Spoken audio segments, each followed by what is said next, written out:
بھوک آخرت کی اور شکم سیری دنیا کی کنجی ہے۔ شکم سیری کی حالت میں حکمت کی باتیں یاد نہیں رہتی اور عقل متغیر ہو جاتی ہے، اس لیے کہ شکم سیر کو بھوک والوں کا احساس نہیں ہوتا۔ اگر میں حلال لقمہ رات کو کم کھاؤں تو اسے صبح کی نماز پڑھنے سے بہتر سمجھتا ہوں۔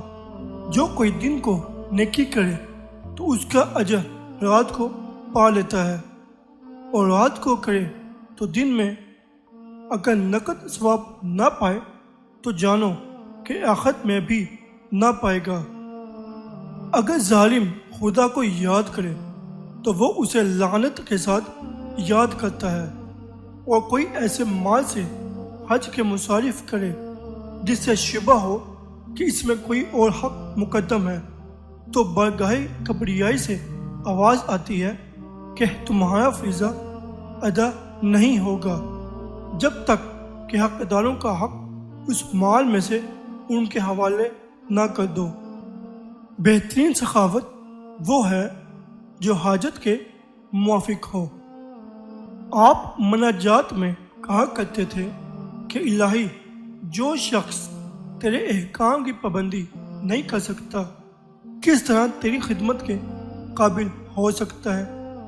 الہی، جس کو تیری نافرمانی کرنے سے آر نہیں ہے وہ کیوں کر تیری رحمت کا امیدوار ہو سکتا ہے؟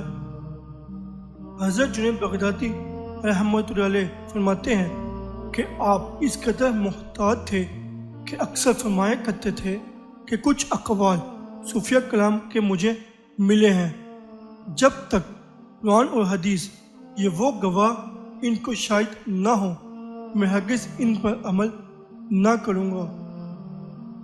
وفات کے وقت لوگوں نے آپ سے کہا کچھ خوشخبری دیجیے، کیونکہ آپ ایسے خدا کے پاس جاتے ہیں جو غفور ہے۔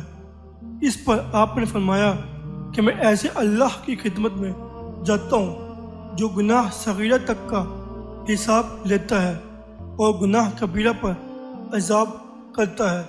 یہ فرما کر انتقال فرمایا۔